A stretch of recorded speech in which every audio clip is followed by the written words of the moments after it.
نحمدہ و نصلی علی رسولہ الکریم۔ عزیزان محترم، میں Muhammad Aslam Dodi, chairman liberal party Pakistan آپ سے مخاطب ہوں اور آپ دیکھ رہے ہیں liberal party Pakistan YouTube channel. عزیزان محترم، اس چینل کے توسط سے آپ کے سامنے لبرل پارٹی پاکستان کا منشور بیان کیا جاتا ہے اور میں اس مقصد کے لیے آپ کے سامنے اپنے خیالات کا اظہار وقتاً فوقتاً کرتا رہتا ہوں۔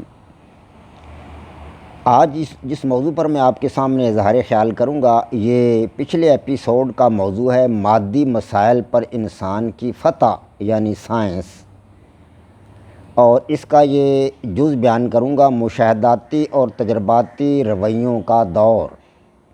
اس سے پہلے میں جادوئی رویوں کا دور اور نمبر 2 عقلی رویوں کا دور، یہ دو ادوار بیان کر چکا ہوں مادی مسائل پر انسان کی فتح سائنس کے حوالہ سے۔ اب یہ تیسرا دور مشاہداتی اور تجرباتی رویوں کا دور، یہ میں نے آپ کے سامنے بیان کرنا ہے۔ آج کا یہ ایپیسوڈ جو ہے، یہ ایپیسوڈ نمبر 10 ہے۔ اس سے پہلے میں اپنی کتاب جدلیاتی لبرلزم کے 9 ایپیسوڈ آپ کے سامنے رکھ چکا ہوں۔ آپ کو علم ہے کہ میں اپنی کتاب جدلیاتی لبرلزم، جسے میں نے 15 سال کی جدوجہد کے بعد تحریر کیا ہے، یہ کتاب آپ کے سامنے میں ایپیسوڈز کی صورت میں پیش کر رہا ہوں۔ 9 ایپیسوڈ پیش ہو چکے ہیں آپ کے سامنے، اب یہ 10واں ایپیسوڈ ہے مادی مسائل پر انسان کی فتح یعنی سائنس، اس کا یہ جز مشاہداتی اور تجرباتی رویوں کا دور۔ محترم سامعین، میں آپ کو بتا چکا ہوں کہ مادی مسائل حل کرنے کے لیے ہمیں غیر جذباتی طرز فکر اپنانا ہوتا ہے۔ غیر جذباتی طرز فکر کی بدولت انسان نے مادی مسائل حل کیے۔ پہلے غار کا انسان جو تھا وہ عقلی رویوں سے پہلے وہ جادوئی رویوں کے ذریعے کائنات کی اشیاء کو، مادی اشیاء کو وہ سمجھتا رہا۔ اس کے بعد عقلی رویوں کا دور آیا۔ عقلی رویوں کے دور میں مختلف سائنسدانوں نے، مختلف ذہین لوگوں نے، اس وقت سائنس تو نہیں تھی، سائنس تو وجود میں نہیں آئی تھی، نہ ہی کوئی سائنسدان تھا، تاہم ذہین لوگ جو اپنے ذہن سے مادی اشیاء کو سمجھنے کی کوشش کرتے تھے، ان میں تالیس مائٹیلین، اناکسیمینڈر، ہیریکلتیس، فیثاغورس، اور اس کے بعد پھر یونانیوں کا دور شروع ہوا، عقلی دور، جس میں بقراط تھا، سقراط، افلاطون اور ان کے شاگردوں میں مطلب ارسطو تھا۔ ان لوگوں نے مادی کائنات کے بارے میں بہت ساری معلومات ہمیں مہیا کی ہیں۔ تو لیکن یہ عقلی دور تھا۔ عقلی دور کے بعد اب دور شروع ہوا تجرباتی اور مشاہداتی دور۔ تجرباتی اور مشاہداتی دور کے شروع ہونے سے پہلے اس وقت حضرت عیسیٰ علیہ السلام کی پیدائش شروع ہو چکی تھی۔ جب یہ عقلی دور ختم ہوا، اہل یونان کا یعنی بقراط، سقراط، افلاطون، ارسطو کا دور ختم ہوا، عقلی دور، عقلی رویوں کا دور، تو اس کے بعد حضرت عیسیٰ علیہ السلام کی پیدائش ہوئی۔ گویا کہ نبوت کا دور شروع ہو گیا۔ اس سے پہلے بھی انبیاء تو آئے تھے، لیکن یہ مطلب ہمارے پیارے نبی صلی اللہ علیہ وسلم سے پہلے آئے حضرت عیسیٰ علیہ السلام۔ تو حضرت عیسیٰ علیہ السلام کی پیدائش کے بعد نبوت کا دور جب شروع ہوا، تو جو پچھلے اہل یونان کے عقلی رویے تھے، ان پر مذہبی رویے غالب آنے لگے۔ وہ دور تو عقلی رویوں کا دور تھا، عقل سے انسان مادے کو سمجھتا تھا، لیکن اب چونکہ مذہب آ گیا تھا میدان میں، لہٰذا مذہبی رویے عقلی رویوں پر غالب آنے لگے، اور جو حکمران طبقہ تھا اس نے مذہب کو نسبتاً آسان اور مطلب زود فہم سمجھ کر مذہبی رویوں کو جو تھا وہ مطلب عقلی رویوں پر یہ لوگ ترجیح دینے لگ گئے، جس کی وجہ سے مذہبی طبقہ یعنی کہ کلیسا، وہ سائنس کا علم حاصل کرنے والوں پر یا مادہ کی تحقیقات کرنے والوں پر حاوی رہا، یہ کلیسا۔ تو کلیسا نے مادی اشیاء کی تشریح بھی مذہبی رویوں کی بنیاد پر کرنا شروع کر دی، فلسفہ کی تشریح بھی مذہبی رویوں کی بنیاد پر کرنا شروع کر دی۔ اس طرح اہل یونان کے عقلی رویے جو تھے وہ دب کر رہ گئے، بلکہ سائنسدانوں کو سزائیں دی جانے لگیں جو مادہ کی تحقیق کرتے تھے۔ سائنسدان مادہ کے بارے میں کچھ بتاتے تھے کہ کائنات وہ ہے وہ 4 چیزوں سے مل کر بنی ہے، آگ، ہوا، مٹی، پانی، اس قسم کی باتیں کرنے والوں کو سزائیں دی جانے لگیں، اور اہل کلیسا جو تھے وہ سائنس اور فلسفہ کی تشریح مذہبی رویوں کی بنیاد پر کرنے لگے۔ بہت سارے سائنسدانوں کو جیلوں میں ڈال دیا گیا، کئیوں کو قتل بھی کر دیا گیا۔ تو جیلوں میں مطلب وہ بیچارے اب موت کے خوف سے سائنسدان جو تھے، اکا دکا لوگ جو تھے، وہ ڈر کر اپنے نظریات، اپنے خیالات سے تائب بھی ہو گئے، اور انہوں نے اپنے نظریات کو مطلب اس سے انہوں نے مطلب واپس بھی آ گیا اپنے نظریات سے، اور ان کے سامنے اقرار کر لیا کہ ہم آئندہ جو ہے وہ مادہ پر تحقیقات نہیں کریں گے۔ انہوں نے اہل مذہب کے سامنے اس بات کا اقرار کیا۔ تو اس طریقے سے یہ جو تھا مطلب اہل یونان کا جو تھا عقلی رویوں کا دور، اس کے خاتمے کے بعد یہ دور آ گیا کہ اہل مذہب جو تھے وہ غالب آ گئے، اور کلیسا کا دور شروع ہو گیا، اور جو عقلی رویوں کا دور تھا اہل یونان کا وہ ختم ہو گیا، اور مادہ پر تحقیقات تو بالکل ختم ہو گئی۔ یعنی اب مادہ پر تحقیقات ہو ہی نہیں رہی تھی۔ یہ تقریباً دوسری صدی سے 15ویں صدی تک کا دور ہے یورپ میں۔ تو اس دور کو اہل یورپ جو ہے وہ تاریک دور کہتے ہیں، تاریک ترین دور، یعنی دنیا کا اہل یورپ کا تاریک دور کہتے ہیں، وہ دنیا کا تو نہیں، وہ اپنے علاقے کا تاریک دور اسے کہتے ہیں، کیونکہ اس دور میں مادہ پر ذرہ برابر تحقیق نہیں ہوئی۔ کلیسا غالب رہا، اور کلیسا جو تھا مادی اشیاء کی تشریح مذہبی رویوں کی بنیاد پر ہی کرنے لگ گیا۔ تو یہی وہ وقت تھا جب اللہ تبارک و تعالیٰ تو اس صورتحال کو دیکھ رہا تھا۔ اللہ تبارک و تعالیٰ نے تو انسان کو ترقی کے بام عروج پر پہنچانا تھا۔ تو یہی وہ وقت تھا جب اللہ تبارک و تعالیٰ کے آخری نبی حضرت محمد مصطفیٰ صلی اللہ علیہ وسلم عرب کے شہر مکہ میں پیدا ہوئے، اور آپ صلی اللہ علیہ وسلم کی تو تعلیم کا آپ کی تعلیم و تدریس ہی یہی تھی کہ علم کی طرف آپ نے انسانوں کو راغب کیا۔ قرآن پاک کی آیت ہی آپ پر جو سب سے پہلی نازل ہوئی آیات وہ یہی تھیں، اقرأ باسمک الذی خلق الانسان من علق۔ تو اللہ تبارک و تعالیٰ نے یہی قرآن پاک میں فرمایا تھا اپنے پیارے نبی کے لیے کہ پڑھیے اور دنیا کو یہ علم دیجیے، کائنات کو سمجھیے کہ کائنات کیا ہے، کائنات کی مادی اشیاء کو سمجھیے۔ تو اسلام کی تو تعلیم کا جو تھا، تعلیم و تدریس کا بنیادی درس ہی تھا پڑھنا، سیکھنا اور کائنات کو سمجھنا۔ قرآن پاک نے بار بار جگہ جگہ تلقین کی ہے، انسان کو بتایا کہ انسان دنیا میں چل پھر اور کائنات کی مادی اشیاء کو سمجھ کہ یہ ہیں کیا چیزیں۔ تو اس طرح یہ جو تھا مادی اشیاء کے علم کا جو تھا مطلب پروگرام، یہ خدا تبارک و تعالیٰ کے فضل و کرم سے مسلمانوں نے اپنے ہاتھ میں لیا۔ مادی اشیاء کی تحقیق اب مسلمانوں نے شروع کر دی۔ تو اب مسلمانوں میں 8ویں صدی ہجری میں جابر بن حیان ایک بہت بڑا کیمیاء دان پیدا ہوا، ایران میں پیدا ہوا، لیکن اس نے عراق میں جا کر اپنی پریکٹس شروع کی۔ بہت بڑا ایک محقق تھا اور مطلب ایک عظیم الشان مسلمانوں کا وہ مطلب فلاسفر تھا۔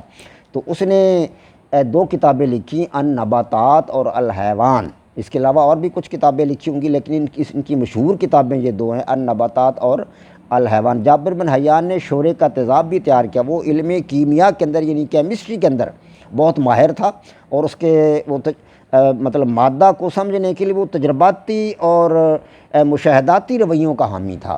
وہ تجربات کی مدد سے مادہ کو سمجھتا تھا۔ تو گویا اب تجرباتی اور مشاہداتی رویوں کا دور جو تھا وہ یورپ سے نکل کر مسلمانوں کے ہاتھ میں آ گیا۔ اہل یورپ اس وقت تاریک ترین دور میں تھے، وہ اسے اپنی مطلب تاریخ کا تاریک دور کہتے ہیں اہل یورپ۔ تو جابر بن حیان کے ساتھ ساتھ پھر عبد المالک اسماعی جو تھے، وہ ایک بہت بڑے جانوروں کے سائنسدان تھے مسلمانوں میں، وہ بھی 8ویں صدی ہجری میں ہی 8ویں صدی عیسوی میں ہی وہ دنیا میں مطلب پیدا ہوئے، اور انہوں نے اس جانوروں کے موضوع پر بڑا کام کیا۔ ان کی کئی کتابیں مشہور ہیں، جن میں الابل یعنی اونٹ، الخیل گھوڑے، الوحوش جانور، اور خلق الانسان یعنی انسان کی پیدائش، اس قسم کی ان کی کتابیں جو ہے وہ جانوروں پر بڑی مشہور، انہوں نے بڑا کام کیا۔ اس کے بعد ابو علی سینا، یہ تو بہت بڑے مطلب فلاسفر تھے مسلمانوں کے، اور یورپ میں ان کی کتابیں آج بھی پڑھائی جا رہی ہیں۔ انہیں ایویسنا کے نام سے وہ مشہور تھے، اور لوگوں نے درس گاہوں کے نام رکھے ہوئے ایویسنا کے نام سے۔ تو تو بولی سینا بڑے عظیم شان مطلب فلاسفر گزرے ہیں مسلمانوں کے، انہوں نے القانون فی الطب نامی کتاب لکھی، اور بھی کئی کتابوں کے مصنف ہیں، لیکن اس کتاب نے بڑا مطلب نام پایا ہے، اور یہ 11ویں صدی عیسوی میں انہوں نے اپنے کار نمایاں انجام دیے ہیں۔ تو اس طرح 16ویں صدی کے اوائل تک جو تھا مطلب یہ مسلمان جو تھے، انہوں نے مشاہداتی اور تجرباتی رویوں کے اندر جو کام کیا، یہ ان کا کام آگے بڑھتا رہا، لیکن اب یہ صورتحال پیدا ہو گئی کہ جس طرح عقلی رویوں پر مغرب کے اندر مذہب غالب آ گیا تھا، مذہبی رویے غالب آ گئے تھے، تو مسلمانوں نے بھی اس طرف دھیان نہیں دیا، اور مسلمانوں کے اندر بھی تجرباتی اور مشاہداتی رویے جو پنپ رہے تھے، جو وجود پا رہے تھے سماج کے اندر، اور ان میں اضافہ دھیرے دھیرے ہو رہا تھا، اس پر اہل مذہب جو تھے وہ غالب آنے لگے، اور مذہبی رویے اس پر غالب آنے لگے، یعنی مشاہداتی اور تجرباتی رویوں پر مذہبی رویے غالب آنے لگے، اور اب مذہب کی بنیاد پر ہی، مذہبی رویوں کی بنیاد پر ہی مادہ کو سمجھا جانے لگا۔ اب اہل مذہب مادہ کی تشریح کرنے لگے مذہبی رویوں کی بنیاد پر، تو وہ مسلمانوں کے تجرباتی اور مشاہداتی رویے جو تھے وہ دب کر رہ گئے۔ اب یہ مذہب پر بڑی بڑی بحثیں شروع ہو گئی، مذہب میں کئی فرقے وجود میں آ گئے مذہبی۔ جب بغداد کے اندر یہ بحث جاری تھی کہ قرآن پاک خالق ہے یا مخلوق، اس پر بحث جاری تھی، اور جگہ جگہ بغداد کی گلیوں میں اس پر مناظرے ہو رہے تھے۔ اس وقت لوگوں نے ایک دن دیکھا کہ جناب ادھر شمال مشرق کی طرف سے گھوڑوں کے ٹاپوں کی آواز سنائی دی، اور گرد اڑتی نظر آ رہی تھی۔ تو جب وہ گرد قریب آئی تو پتہ چلا کہ وہ جناب چنگیز خان کے جو تھے گھوڑے تھے، اور اس کے ہزاروں کے قریب ساتھی جو تھے، وہ مطلب انہوں نے عربوں کو تہوتیع کر دیا، جو بے نتیجہ بحث کر رہے تھے، مطلب غیر مادی اشیاء پر، یعنی نظریات پر بے نتیجہ بحث کر رہے تھے۔ قرآن پاک خالق ہے یا مخلوق، یہ ایک بے نتیجہ بحث ہے جس کا کوئی رزلٹ برآمد نہیں ہونا تھا، اس پر وہ بے نتیجہ بحث کر رہے تھے مسلمان۔ تو چنگیز خان کے مطلب ساتھیوں نے ان کو تہوتیع کر دیا، اور ان کو اپنے سنگینوں کی انیوں پر لٹکا لٹکا کر دریا دجلہ کو مطلب ان کے خون سے بھر دیا، اور مسلمانوں کا خاتمہ ہو گیا۔ یعنی گویا کہ مسلمانوں کے وہ جو تھے اپنے مشاہداتی اور تجرباتی رویے، وہ تو پہلے مغلوب کر دیے تھے اہل مذہب نے، اور مذہبی رویے جب غالب آ گئے تو وہ تجرباتی اور مشاہداتی رویے تو مغلوب چلے گئے۔ ہر مادی شے کی تشریح جو تھی وہ اہل مذہب کرنے لگے، اور مذہبی رویوں کی بنیاد پر اس کی تشریح کرنے لگ گئے۔ اس طرح مسلمان جو تھے ان کو چنگیز خان، ہلاکو خان، ان لوگوں نے جو صحرائی تھے، ان کا مقصد کوئی مطلب مذہب کو غالب لانا نہیں تھا، نہ ہی وہ کوئی مذہب میں دلچسپی رکھتے تھے، اور نہ ہی وہ کوئی مادی اشیاء کی تحقیق میں کوئی ان کی دلچسپی تھی۔ وہ تو محض صحرائی مطلب جنگجو تھے، اور ان کا مطلب حکومت کرنا تھا، وہ حکومت کرنے لگ گئے، اور مسلمانوں کا انہوں نے خاتمہ کر دیا، اور مسلمان مغلوب ہو گئے، تو ظاہر ہے ان کے تجرباتی اور مشاہداتی رویے بھی مٹ گئے۔ تو اب جو تھا مطلب تجرباتی اور مشاہداتی رویوں کا، اس کی تشریح کا، اس کی وضاحت کا، اور ان کو مطلب آگے پنپنے کا موقع کون دے سکتا تھا؟ یورپ تو تاریکی میں ڈوبا ہوا تھا، اور ادھر مسلمان بھی مطلب ختم ہو گئے، ان کا تجرباتی اور مطلب مشاہداتی رویوں کا دور بھی ان کا بھی ختم ہو گیا۔ اب وہ جنگجو غالب آ گئے، جو صحرائی جنگجو تھے، جن کے سامنے مذہب کی وہ مذہب کو جانتے ہی نہیں تھے مذہب کیا ہے۔ تو اب ایک بار پھر تجرباتی اور مشاہداتی رویوں کا جو تھا نا مطلب پورے کا پورا بار، پورے کا پورا بوجھ ایک بار پھر اہل مغرب کے کاندھوں پر جا پڑا، کیونکہ مسلمان تو اس میدان میں چت ہو گئے، ہار گئے۔ اہل مذہب نے ان کو مطلب ڈھا دیا، اور تجرباتی مشاہداتی رویوں کا وجود ختم کر دیا۔ تو اب ایک بار پھر یہ ذمہ داری جو تھی وہ اہل مغرب پر آن پڑی۔ اس وقت 16ویں صدی کی ابتدا تھی، یہ 15ویں صدی کے آخری ایام کی بات کر رہا ہوں۔ بولی سینا 11ویں صدی میں آئے تھے، تو یہ میں بات کر رہا ہوں 15ویں صدی کے آخری ایام کی۔ 15ویں صدی کے آخر تک تجرباتی اور مشاہداتی رویے جو تھے مسلمانوں کے، وہ مذہب کے ہاتھوں شکست کھا کر ختم ہو چکے تھے۔ تو اس وقت عقلی رویوں کا آخری ایک شخص دیکھنے میں آیا جو عقلی رویوں کا حامی تھا، اور اس نے عقلی رویوں سے اپنے کچھ مشاہدات تجربات وغیرہ بیان کیے۔ اس کا نام تھا نکولس کوپرنیکس، اہل مغرب میں تھا یہ پولینڈ میں پیدا ہوا۔ نکولس کوپرنیکس یہ حید دان تھا، اس نے اپنے کچھ مشاہدات بیان کیے، کیونکہ یہ عقلی رویوں کے دور کا آدمی تھا۔ تجرباتی مشاہداتی رویے تو مسلمانوں میں پنپ رہے تھے، لیکن وہ مذہب کی وجہ سے ختم ہو گئے، تو اہل یورپ میں ابھی عقلی رویوں کا دور جو تھا وہ مطلب تھا تو تاریخ دور، لیکن یہ ایک شخص جو تاریخی کتابوں میں ہمیں دستیاب ہوتا ہے، ملتا ہے سائنس کی کتابوں میں، وہ نکولس کوپرنیکس ہے، جس نے اس وقت یہ حید دان تھا، اس نے اس وقت یہ اپنے خیالات بیان کیے، اپنے نظریات بیان کیے کہ زمین جو ہے وہ اپنے محور پر گھومتی ہے۔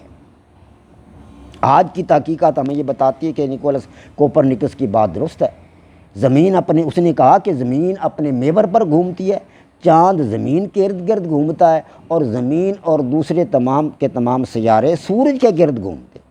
آج یہ بات حقیقت مانی جاتی ہے۔ تو اس وقت 16ویں صدی عیسوی میں، آج تو 22ویں صدی چل رہی ہے، 21ویں صدی عیسوی چل رہی ہے، تو آج سے 500 سال پہلے نکولس کوپرنیکس جو پولینڈ کا حید دان تھا، اس نے یہ خیالات، اس کے نظریات تھے کہ جب کوئی یورپ تاریکی میں ڈوبا ہوا تھا، مسلمان بھی تاریکی میں ڈوب گئے تھے، یہاں پر حکومت تھی ان کی چنگیز خان کی، صحرائی وحشیوں کی حکومت تھی، صحرائی جنگجوؤں کی حکومت تھی، تو اس نے یہ بتایا نکولس کوپرنیکس نے کہ زمین جو ہے یہ اپنے محور پر گھومتی ہے، اور چاند زمین کے گرد گھومتا ہے، اور زمین اور دوسرے سیارے سورج کے ارد گرد گھومتے ہیں۔ یہ کوپرنیکس کی باتیں جو تھیں یہ مطلب اس وقت سائنس کے میدان میں مطلب ایک منفرد مقام رکھتی تھیں، اور کوپرنیکس کی سوجھ بوجھ کو سامنے رکھ کر ہی بعد میں ایک دفعہ اہل مغرب میں مادی اشیاء کی تحقیق کا دور جو تھا وہ شروع ہوا۔ مادی اشیاء پر تحقیق، مسلمان تو ختم ہو چکے تھے، مطلب چنگیز خان نے مسلمانوں کا خاتمہ کر دیا تھا، کیونکہ مسلمان مذہب پر بحث کرنے لگے تھے، مادی اشیاء پر ان کی جو تھی دسترس وہ ختم ہو چکی تھی۔ بہت سارے حکماء پیدا ہوئے بیچارے جن کے نام میں نے لیے ہیں، انہوں نے مادی اشیاء پر تحقیقات کی۔ جابر بن حیان نے بیچارے نے شورے کا تیزاب تیار کیا، کیمیاء کا بڑا ماہر تھا وہ، تو اس وقت بڑے مسلمان حکماء نے بڑے بڑے کام کیے، لیکن مذہب غالب آ گیا، مذہبی رویے جو تھے وہ اس پر غالب آنے لگے، مسلمان تو مذہب پر بحث کرنے لگ گئے کہ قرآن پاک خالق ہے یا مخلوق ہے، تو ایسی بحثوں سے تو مطلب مادی اشیاء پر تحقیقات نہیں نہ ہو سکتی۔ مادی اشیاء پر تحقیق تو ہوتی ہے غیر جذباتی طرز فکر سے، یہ تو جذباتی طرز فکر ہے۔ تو اس طرح مطلب کوپرنیکس جو تھا وہ اہل مغرب میں عقلی رویوں کا آخری چراغ اسے کہا جاتا ہے، عقلی رویوں کا آخری چراغ کوپرنیکس 16ویں صدی کی ابتدا میں یہ شخص آیا تھا۔ اس کے بعد اپنے یہ مشاہداتی اور تجرباتی رویوں کا دور ایک بار پھر مغرب میں شروع ہوا، مسلمان ختم ہو گئے، مغرب میں یہ شروع ہوا۔ یہ کیسے شروع ہوا اور کون کون لوگ تھے جنہوں نے یہ شروع کیا دوبارہ مغرب میں تجرباتی اور مشاہداتی رویوں کا دور، کن لوگوں نے سٹارٹ کیا، یہ باتیں میں انشاءاللہ ایپیسوڈ نمبر آج یہ 10واں نمبر ہے، 11 میں آپ کو بتاؤں گا، 11، 12، 13، پھر یہ کئی ایپیسوڈ چلیں گے جو ان صدیوں کو بیان کریں گے۔ یہ 16ویں صدی مطلب کا اوائل تھا، 16ویں، 17ویں، 18ویں، 19ویں، 20ویں اور 21ویں صدی، یہ 4-5 صدیاں جو ہیں میں کئی ایپیسوڈ میں آپ کے سامنے بیان کروں گا کہ یہ ساری کے سارا پھر مشاہداتی اور تجرباتی رویوں کا دور پھر یہ اہل مغرب کے ہاتھ میں رہا، مسلمان ختم ہو گئے تھے، اہل مغرب کے ہاتھ میں رہا۔ اہل مغرب نے پھر تجرباتی مشاہداتی رویے جو تھے وہاں فروغ پذیر ہوئے۔ کیسے فروغ پذیر ہوئے؟ 16ویں صدی میں کیسے ہوئے، 17ویں صدی میں کیسے ہوئے، 18ویں صدی میں کون کون لوگ آئے، 19ویں کون کون لوگ آئے، 20ویں صدی میں کن کن لوگوں نے ان تجرباتی مشاہداتی رویوں کو فروغ دیا، یہ باتیں ایپیسوڈ نمبر 11، 12، 13، 14 میں انشاءاللہ میں آپ کے سامنے رکھوں گا۔ وما علینا الا البلاغ۔ پاک فوج زندہ باد، پاکستان پائندہ باد۔